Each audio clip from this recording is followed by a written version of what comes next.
This is the Ethics Board meeting for Baltimore City for Wednesday, August 9th, 2023. Time is now 2:38 p.m. The board may need to close some or all of this meeting to preserve the confidentiality mandated by the Ethics Code or is otherwise authorized by the State Open Meetings Act.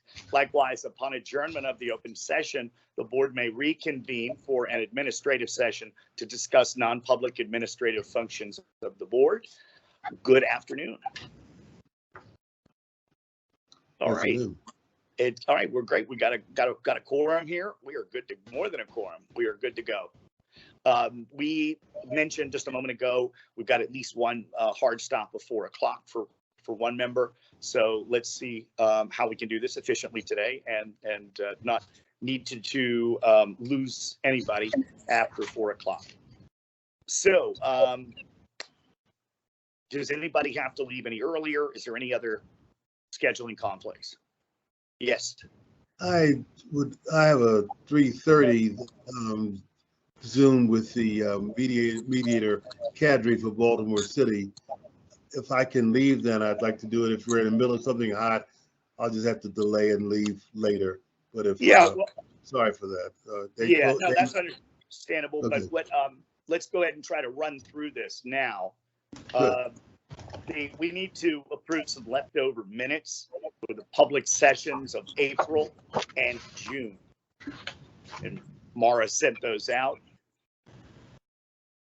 Are we ready to vote on that, the approvals thereof? Yes, I'm gonna recuse from the April, but I'll vote on the June because I wasn't at April. Exactly. All right. And we do have all members present for April 12th meeting. I move that we approve April 12th. Second. All right. All in favor of approving April 12th, say aye. Aye. Aye. Aye. All right. And move a motion to approve June 14th. I move to approve the minutes of June 14th. Second. All right. All in favor of said approval, say aye. Aye. Aye. Aye. All right. Thank you very much. Mara, Chris, you want to give us an update? Sure, I can run through the metrics. Do you want me to do that now? I can also wait to the end of the meeting if time is an issue. Yeah, let's go ahead and Chris, do you have anything pressing? No, most of my stuff will be administrative. Oh, right. Okay, and then let's go ahead and there is some audio, somebody's audios. Sounds like a sizzling steak on this end, but in any event, if you suspect it's you, oh, it's great now. Steak's done. Up, back. Okay, let's move forward with our solicitation waiver applications into new business. And we'll start with Charm City Live with the Baltimore City Patterson Park. Thank you. Thank you. We have a guest here. Hi, how are you all? I'm Nicole Green, Deputy Director of Administration for Rec and Parks. Thank you. I couldn't see you before, but thank you for being here. What do you want to tell us about the application? So this is our second year doing Charm City Live.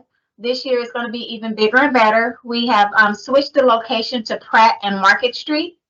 We have an amazing lineup this year of Donnell Jones, MC Light, and Grammy Award and everything else winning artist Her. So we're very excited about that. We were not sure if we were going to have this as an annual event, but now that it is, we would like to request permission to solicit funds to help support this event. All right, and let's see. Do any members have any questions as I'm going through the app? Any questions at all? It looks like Melody. Yeah. Oh, thank you, Melody. I'm sorry. I'm having some tech problems today. I'm seeing the screen, seeing you guys. Now that we have a full board, I'm trying to use my virtual hand. No, thank you for your application. I just had a couple questions, and I looked at the background that Mara sent. You checked a number of boxes for the amount of funds that you're hoping to raise it looks like you wanted to raise up to 500,000. Could you be a little more specific about your fundraising goal? Yes, so I marked up to 500,000. I wasn't sure how I was supposed to do that. So I just marked every box up to there. So that was my mistake, but we would like to be able to solicit up to $500,000. Okay, and my only other question would be, well, I guess there are two questions. Are you going to amend your application to make that clear? I don't know that we necessarily need, you are going to do that. Okay. And then the other thing is, what are you going to do if your fundraising dollars exceed the amount of your need? What will you do with your leftover funds? We will use it for the following year. Since this is now going to be an annual event, if there are funds left over, we would just like to transfer them to the next year. So if you're gonna, I would just suggest, and I defer to my fellow board members, but if you are going to do that, make it clear in your amended application that you would hold those in trust for the next year, perhaps, if that's what you intend to do with those. Okay.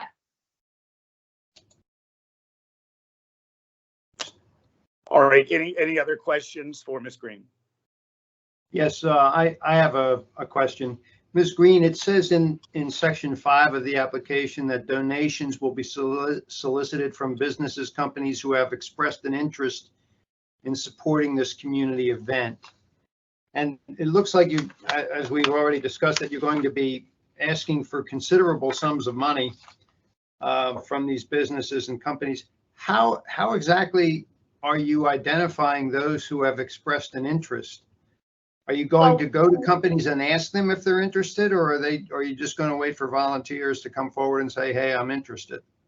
It's a combination of both. For this year, especially when we made the announcement of her, a lot of people wanted to be a part of it. So if we get granted the permission to solicit, then we can just go to them and say, hey, we've been granted permission, and we'll talk through it. Otherwise, we'll just reach out to different businesses, probably use some of the same people that we work with AFRAM and other events across the city to see if they would like to donate for the project, for the festival, I'm sorry. Okay, so in drawing up a list, you won't be drawing up a list of potential targets for solicitation of people who have business with the city. I just want to confirm that. No, we wouldn't do that. No. Okay. That's all the questions I have, and I agree with Melody Hengerer that we ought to see an amended application that reflects the true amounts you're going to be asking for and the other amendments she asked for. All right, I will get that over to Mara tomorrow, first thing in the morning. All right, thank you very much. You're welcome to stick around if nobody has any questions. Do we want to, or let's do one more question. Noel. Noel has I didn't realize Noel I was virtual hand. Yes, Okay, my I'm virtual sorry. hand. I may have to change my platform because we've been doing this with fewer boxes on my iPhone that I've been using, and it is like the Brady Bunch now. That's great. It's running through. All right. Go ahead. I only just had a few follow-up questions, and that is, so in reference to the solicitation, it's great to hear that you have so much interest in the community event and sponsorship. Is there anything in return for that sponsorship, such as advertisement at the event? And will there be a process to disclose the sponsors? Will there be some formal way to disclose the sponsors, like a list of the sponsors on the website or anything like that?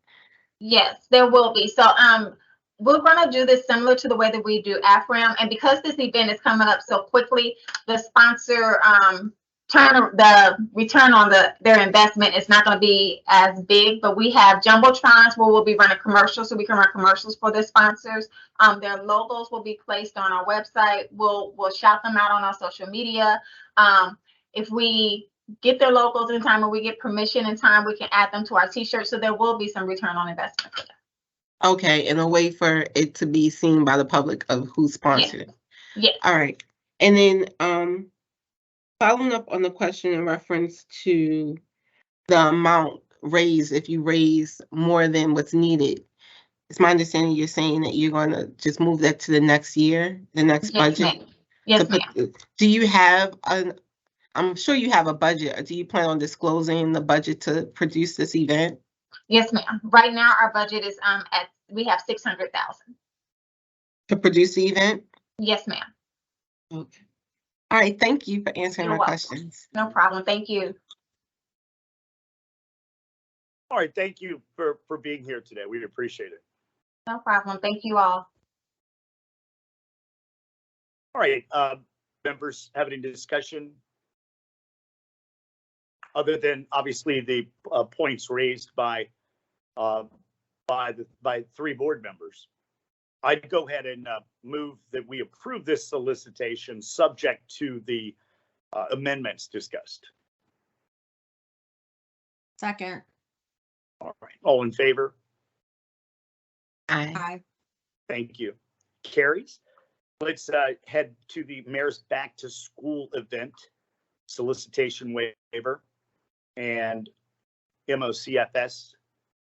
We've got somebody here, right? Yeah, that's me. Thank you, Mr. Chairman. So my name There is you Chris are. Quintine, Chief of Staff to the Mayor's Office on Children and Family Success. Thank you so much for allowing me to present before you guys today. So next Saturday, August 19th, we will host the Mayor's annual Back to School rally, where we give away about 4,000 book bags and supplies to kids of the city.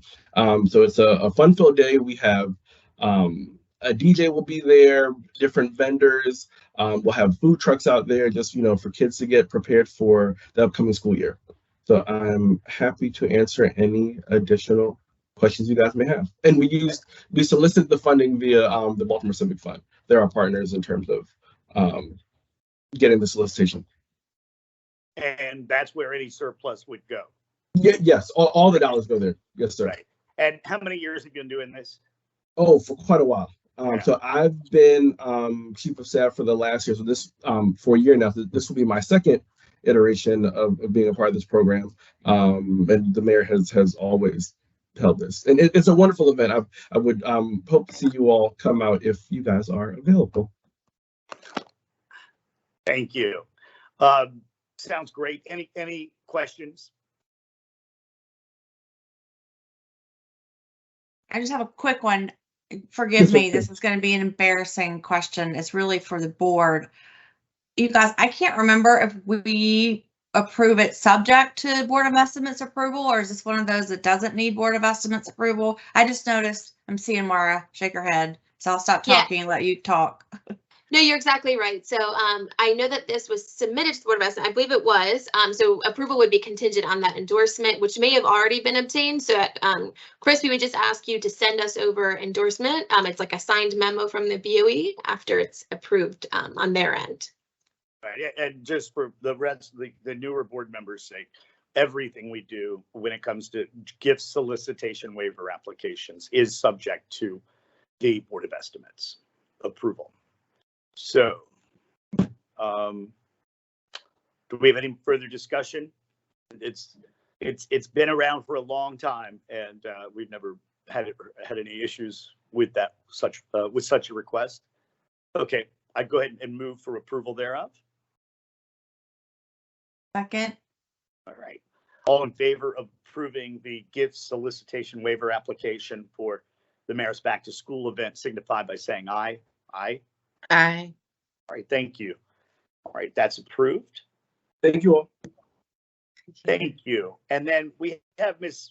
Masters, you say, here on the EPFL solicitation waiver application. I'm here for a bunch of things. Right.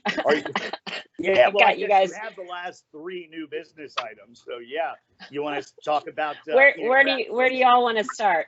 Let's start. We got a little order going with Enoch Pratt, then the splash pad, and then the LEE Public Policy Fellow. Great. Actually, do you mind, Chief of Staff Smith? I see you're here. Are you on for the splash pad? I am not on for the splash pad. I'm here for another matter. My apologies, team, for being late, but I mean, the splash pad has implications for me, so I'm here if I can answer any questions from the agency. Great. Well, I was just gonna say, since we actually just did. Nicole did an awesome job, and they already approved the Baltimore Live. So I think that already happened. But do you mind then if we do the splash pad first, just to save her time? Sure. Let's Okay. Address that first. Great, thanks. All right. Yeah. So, do you want to tell me a little bit about the initiative? Sure. So as we mentioned in the memo, just in light of renovations that have slated Patterson Park pool to be closed for the summer, we are seeking, in collaboration with a coalition of elected officials and community members, to establish a pop-up splash pad in hopefully in Patterson Park.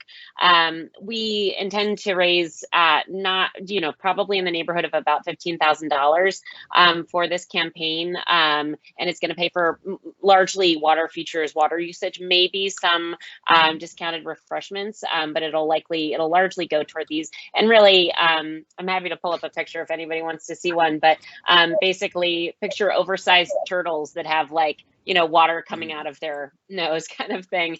It's going to be largely geared, I think, more toward kind of younger families or families with younger people, just realizing, that the park, even absent the pool being closed, will continue to be a real gathering spot for local community members, and that cooling is always a really helpful option. And what we hope to do, we're going to be working primarily with Friends of Patterson Park as our fiscal sponsor.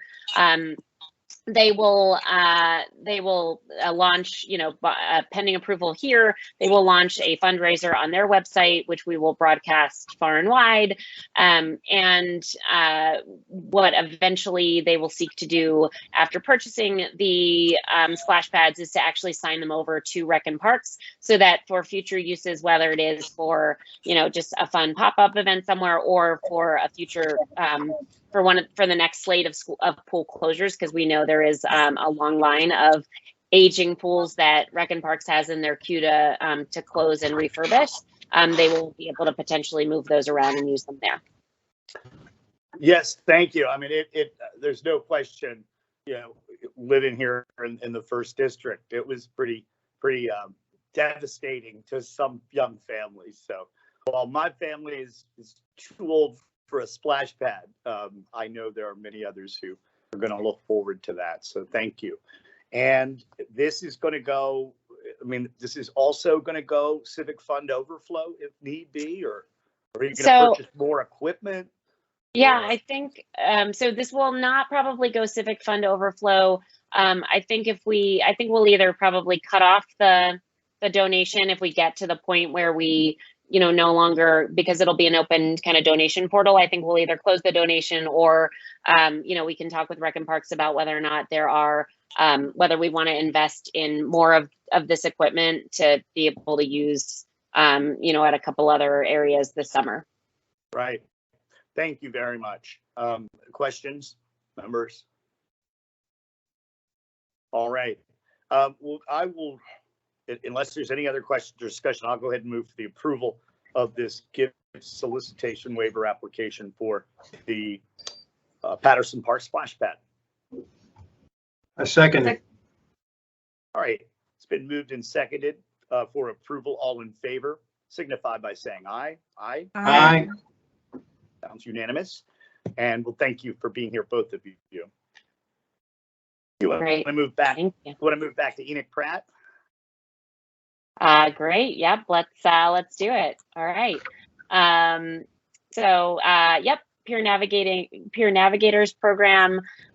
This is a program that we have that really started several years ago in several of the branches of the Enoch Pratt Library, under the principle that individuals who had themselves overcome addiction or were survivors of family members who had either they had lost loved ones to an overdose or were themselves recovering from addiction could be the best mentors for others who are undergoing this. We have found it to be a highly successful program. It has now expanded into 6 branches of the library, and the library system would like to expand it to all systems. They do everything from help them find treatment to doing Narcan trainings to helping, individuals find jobs or locate housing. It's kind of an all hands on deck situation, and it has really made the libraries a safe space for these individuals.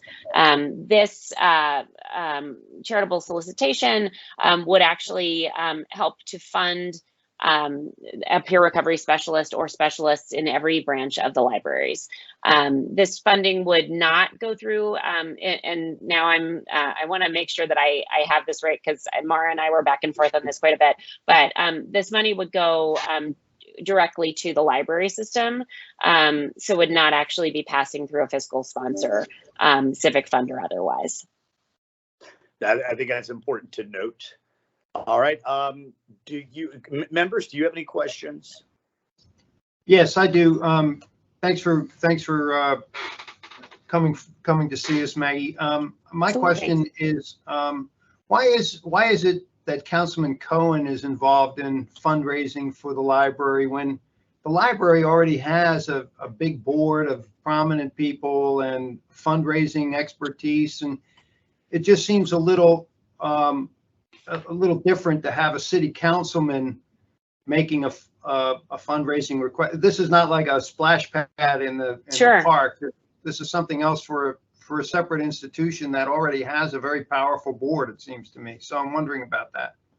Yep. So the council member, this really, I think, began back in 2019 when the council member helped pass the Elijah Cummings Healing City Act, which made, as I think many of you know, and we like to talk about it a lot, made Baltimore City the first city in the country to legislate around trauma. Actually, Rec and Parks right now, as an agency, is working with the Trauma Informed Care Task Force to have the entire staff, all the way from Director Moore and Chief of Staff Smith, all the way down to lifeguards trained in trauma responsiveness. And up until a couple months ago, Councilmember Cohen was actually the chair of that task force.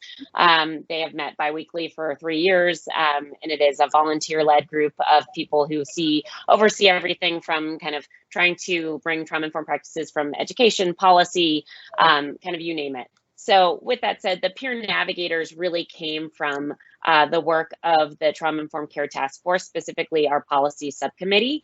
And so this really, it is housed inside the libraries, and the libraries have really, with open arms, created that space for them. But the program really is what the council member is fundraising for, not the library system. And I think the library system obviously has many competing priorities that it needs to fundraise for, whether it is, expanding Wi-Fi, adding more, I won't even begin to probably, to speak to their budget. All to say, I think the way to probably look at this is, it is about where it is being housed. It is being housed at the libraries, but this really is a program that is part of the Trauma Informed Care Task Force's work to bring addiction recovery support to Baltimore citizens. And this just happens to be the location where we've been able to do that work. Thank you.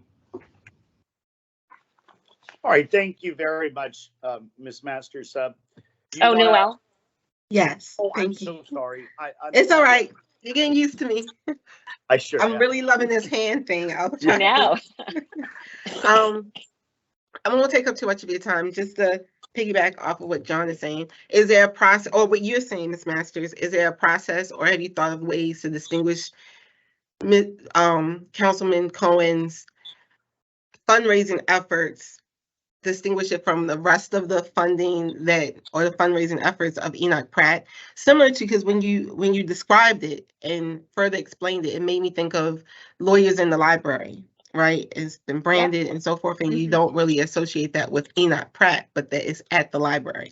And the way I'm hearing you describe it, is that similar to Noelle, you really kind of captured it. It's the same, the way we're doing social workers in the library, lawyers in the library. These are peer recovery specialists in the library. We call them peer navigators. Yes. Okay, all right. And so will there be a process to similar branded to make it clear that Councilman Cohen is fundraising for that program and not just for the libraries? Yeah. Correct. Yes. And I mean, it may be that, you know, in some ways it was attempting to do this through the you know, to directly fundraise, to allow the library to be able to directly receive those funds was meant to kind of streamline the process. It may be that, you know, sorry. Oh, I'm on day 6 of COVID, so I'm just a little bit coming back from it. But you know, we may find it may make sense to actually, you know, implement sort of that, you know, additional fiscal sponsor to kind of separate it in a way that helps kind of clarify that a little bit further, because I can understand sort of not understanding that distinction or you know, it getting muddled, certainly. Okay, thank you. Yeah, no, thanks, Noel. All right, do we want to have any further discussion on that, or do we want to let her roll through and tell us about the public policy fellow application? Then we can let her go. Or do we want to roll through them itemized? I'm just asking the board. All right, I'll defer. Yeah. All right, we'll go ahead Maybe, and if there's no further discussion on the Enoch Pratt application, then we'll go ahead. I'll go ahead and move that we approve it. Second. All right, all in favor, say aye. Aye. Aye. Aye. Sounds unanimous. All right, and you're on a roll, Ms. Masters. So Okay. Tell us you need another public policy fellow. Yes. So in order to do all of this great work that we try and do across the city and in the district, you know, we are seeking once again a public policy fellow. We have used we have partnered with the program Leaders for Educational Equity for the last several years. It's actually how I kind of came into this world, and a couple other of our staffers that have gone on to other positions in the city, and they do support a large amount of the salary, but ask for a contribution of $25,000. In the past, the council member has entirely fundraised that amount, and we have done it. He has done it through the Maryland Philanthropy Network as the fiscal sponsor in the most recent years, in part because that person largely worked with the Healing City Baltimore team doing the trauma-informed care task force. We are the great news is Healing City Baltimore is now kind of its own official kind of nonprofit, and we are trying to sort of increasingly kind of, you know, have a line of distinction between the council office and that program, which was really the outgrowth of the Trauma-Informed Care Task Force, which was the outgrowth of Healing City Baltimore, the legislation. So as we try and move that forward, we're trying to sort of separate that a little more. So that Lee Fellow is going to be working full-time on district work, particularly helping to support legislative, always constituent services. We know there's always a need for that, but also we'll be helping our legislative director in public policy issues. Where it gets a little bit wonky is $25,000. It's a lot to fundraise for a position.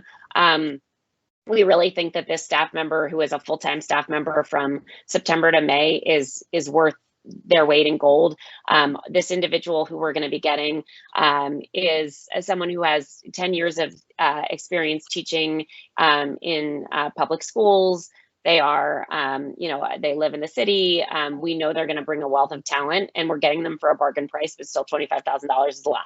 So what we are trying to do is we've allocated a portion of that amount, which is $15,000 from our general funds of our council office. So we're going to be just kind of trying to, you know, reuse paper and, like, you know, use the backsides of things and not order any pens, and really use that money thoughtfully toward a head count rather than on anything else. And so he's going to be fundraising for 10,000. So 10 plus 15. So 15 is going to come from our office. So we are actually only requesting sorry, this is more confusing than you probably needed it to be. Bottom line, we are looking to fundraise $10,000, and we are going to use the Civic Fund as our arm for that, or our fiscal sponsor.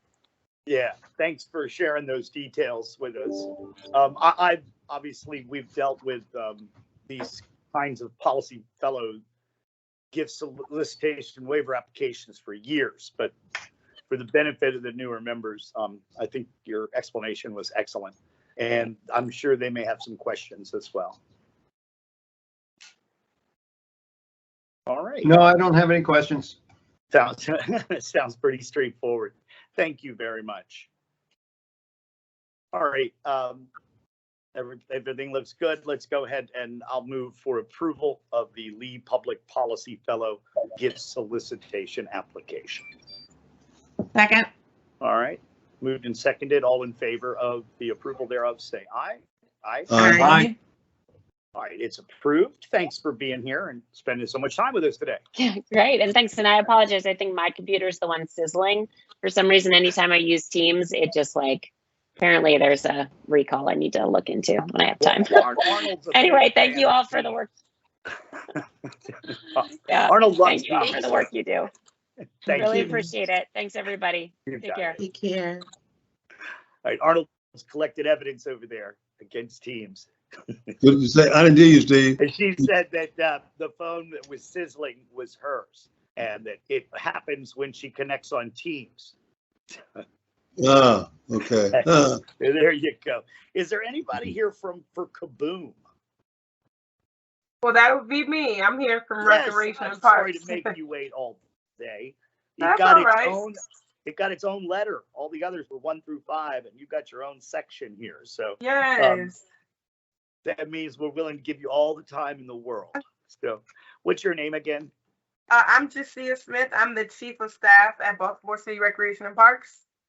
Nice to meet you. Nice to see you again. That's what I thought. Yeah, you're the chief of the parks. That's an important thing, especially in the summer. Yes. So tell me about Kaboom. Yep. So we're back. So we got an initial solicitation waiver a while ago since we started the Kaboom 25 and 5. So we were the first city as a part of their national initiative to address place-based inequity. We had initially listed the Baltimore Civic Fund as our fiscal sponsor. One, because they are always our fiscal sponsor when we're doing these type of things.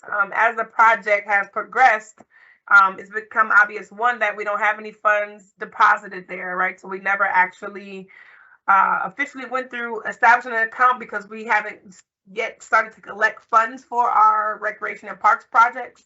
This is a project with Baltimore City Public Schools, Baltimore City Recreation and Parks, and Kaboom. So while Kaboom is starting to do some lobbying efforts and some conversations, there's really no cash in hand. And when we do get cash in hand, Parks and People has been identified as a partner in the work. So they would actually help us with getting the playgrounds done. So it didn't make sense to have the money stored at BCF for a fee and then have to move it to Parks and People to actually administer, pay the contractor and do those things.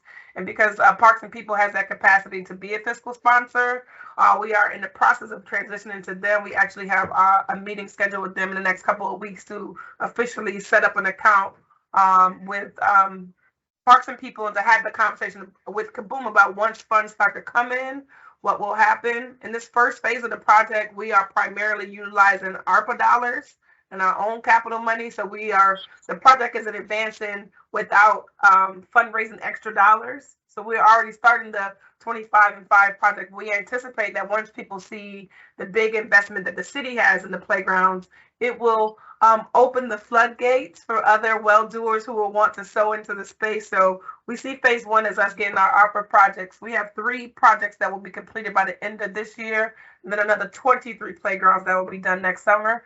So we got 26 playgrounds in the pipeline. So we feel really good that we should be getting traction on it. So us setting up the meaningful partnership with Parks and People, not only to be a fiscal sponsor, but to actually help with administering the work and putting the playgrounds in the ground, made more sense than paying a fee at BCF just to swing it back to Parks and People to actually do the playground implementation. So once the project got off the ground, we realized BCF was not the appropriate fiscal sponsor. So we're in the process of switching over to Parks and People. And by our next update, they should be in place as our fiscal sponsor, ready to receive money. Great. Yeah, you're going to be here through 2027 with this project, right? Yes. Best case scenario will be like the national model for something that's amazing, like how transforming our play spaces can actually be a catalyst to transform neighborhoods. So we're excited about what we believe will happen as a result of it. Of course, we won't know until we get those playgrounds in the ground, but yeah, we have 23 slated for next spring, which is unheard of. 23 playgrounds in one short time span. We have 5 or 6 different national contractors who are coming in. So it's a big deal. So super excited about what it will be. But I guess ramping the project up, we're learning stuff on the way. Fantastic. So I assume we're going to see more of you. Yes, I anticipate we'll be back again. Yeah, very good. All right. Any questions? Okay. Thank you for being here. Thanks for being patient. So thank you I apologize for my tardy too. It's summertime, so lots of things are happening in Rec and Parks. I bet that's what I mean. So yeah, enjoy the rest of that very busy summer. Thank you. All right. Thank you. Have a good one. Okay. Thank you. Okay. We have any discussion? She was here, they've been here before for the initial phase of this. So any follow-up or discussions or thoughts on this proposal? In the past, when someone changes their fiscal sponsor, the board has typically approved that change because it's a more substantial change. I'm not sure if the board believes it requires approval to make that switch. That's why she had come to the meeting today. I would think so. I would just, I feel like that's happened before. I cannot tell you an exact time, but yeah, so I would move to approve the application as amended. Second. All right, all in favor of that approval, signify by saying aye. Aye. Aye. All right, thank you very much. I think that's going to conclude our public session today. Except that I think we want to go back and give Mara and Chris some time to discuss metrics and updates. So for metrics, we have a decent amount of metrics we actually have for the whole fiscal year. I know we are very tight on time, so we can also wait till next month and do like a longer metrics part then, or Nashawn and I can breeze through them. Is there any preference? I do see what time it is now, so I agree with you that maybe we should save that for next month. Perfect, that's fine. All right, thank you very much. All right, thank you all. This was a productive meeting. At this time, if there's no objection, I'd like to adjourn the open session. Hearing no objection. All right, thank you. Hearing no objection, this portion of the meeting is adjourned. Thank you. Perfect.